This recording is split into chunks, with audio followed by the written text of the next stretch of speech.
پھر آپ لڑکے لڑکیاں اکٹھے پڑھتے ہو، تو اس میں اپنی نظروں کی حفاظت کرو۔ ہماری ایک باؤنڈری لائن ہے، ہماری زندگی گزارنے کی بنیادیں ہیں، اس میں مرد اور عورت میں فاصلہ ہے۔ اس فاصلے کو جو مٹائے گا وہ اپنے معاشرے کو بے حیائی کے سپرد کر دے گا۔ جس معاشرے میں حیا ہوتا ہے اس میں اس قسم کے جرائم کم ہوتے ہیں، جو پچھلے دنوں قصور میں بات چلی۔ اس کے پیچھے بے حیائی، بے پردگی، آوارگی بہت بڑا سبب ہے۔ میرے اللہ نے کہا اپنی نظریں جھکا کے رکھو، قل للمؤمنین یغضوا من ابصارہم، ایمان والوں سے کہو نظریں جھکا کے رکھیں۔ قل للمؤمنات یغضضن من ابصارہن، اور یہ مومن عورتوں سے کہو اپنی نظریں جھکا کر رکھیں، کہ ہم ایک حیا والا دین رکھتے ہیں، حیا والا معاشرہ ہوتا ہے اسلامی معاشرہ۔ تو آپ کے ہاں اکٹھے پڑھتے ہیں، تو آپ کی خدمت میں یہ مؤدبانہ محبت بھری گزارش ہے بچوں کہ اپنے نظروں کی حفاظت رکھو، حد فاصل رکھو۔ جتنا آپ کی نظر پاک ہوگی آپ کا دامن پاک ہوگا۔ جب نظریں بے باک ہوتی ہیں تو انسان بے حیائی کی طرف چلتا ہے، اور اللہ نے جو پہلی قوموں کو تباہ و برباد کیا اس میں سب سے زیادہ لوط علیہ السلام کی قوم پہ عذاب کٹھے مارے، پتھروں کی بارش، اور اوپر نام لگے ہوئے اور نوکیلے پتھر، اور زمین میں زلزلہ، پہلے زلزلہ، جب تھوڑا سا زلزلہ آیا تو ہم سارے پریشان ہو گئے، تو خوفناک زلزلہ، اور پھر اس کے بعد اس کو اکھاڑا اور اوپر جا کر یوں زمین پہ مارا، اوپر والا نیچے، نیچے والا اوپر کر دیا، چہرے مسخ کر دیے، اور ایک گندے پانی میں ان کی لاشوں کو ڈبو دیا۔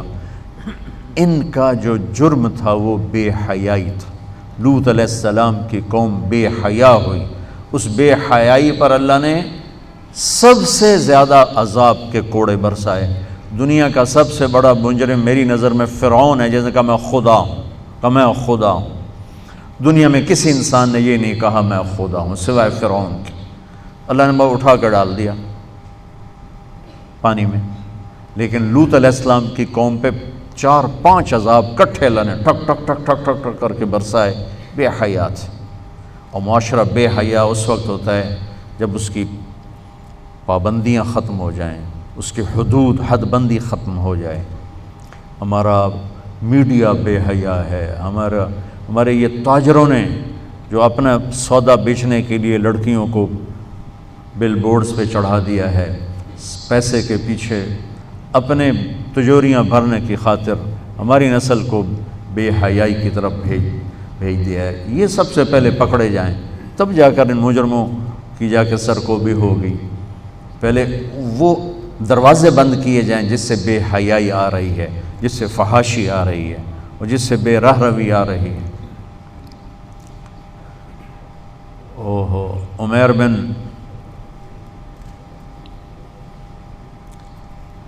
عمیر ایک تابعین میں سے ہیں، صحابی نہیں ہیں۔ ان کو رومن نے پکڑا اور ان سے کہا کہ عیسائی ہو جاؤ، کہا میں نہیں ہوتا، کہا آدھا ملک دوں گا، اپنی بیٹی دوں گا، کہا جو مرضی دو، میں نہیں ہوتا۔ تو اس نے کہا اس کو ایک خوبصورت گھر میں بند کرو، اور شراب اور سور کا گوشت اور ایک لڑکی اندر ڈال دو اور دروازے بند کر دو۔ انہوں نے کر دیا۔ 3 دن 3 رات وہ ایک جگہ بند تھے، اور عمیر رضی اللہ تعالیٰ عنہ کی آنکھ اوپر نہیں اٹھی، یوں بھی نہیں دیکھا۔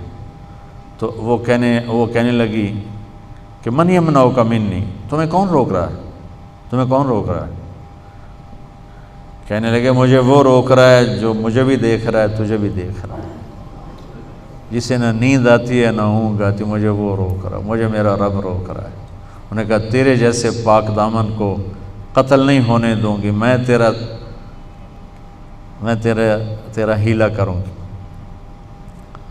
تو وہ جس کو بھیجا تھا گمراہ کرنے کے لیے وہ ایمان لے آئی، اور اس نے ایک رات کو آ کر اس کو نکالا اور اس کو پیسے بھی دیے، کھانا بھی دیا، کہا یہ راستہ ہے اور یہ ستارہ ہے، اس ستارے کو اپنے سیدھے کندھے کے ساتھ رکھ کے چلتے رہنا، تو تم عراق ایک نہ ایک دن پہنچ جاؤ گے۔ اور ان کو اس نے نکال دیا، ان کی حیا سے متاثر ہو کے مجھے خیال آیا کہ میں اہل بیت پر ایک کتاب لکھواؤں۔ حیرت کی بات تھی کہ اہل بیت کے تذکرے سے تاریخ خالی پڑی، پوری کتاب کھنگال کے چند سطریں ملتی تھیں۔ جو میرے نبی کی آنکھوں کے تارے تھے، میرے نبی کے راج دلارے تھے، 465 کتابیں دیکھیں، اور کھنگالی تو اس سے بھی زیادہ ہوں گی، لیکن جن سے مواد ملا 465 کتابوں سے قطرہ قطرہ جمع کر کے کچھ جمع ہوا۔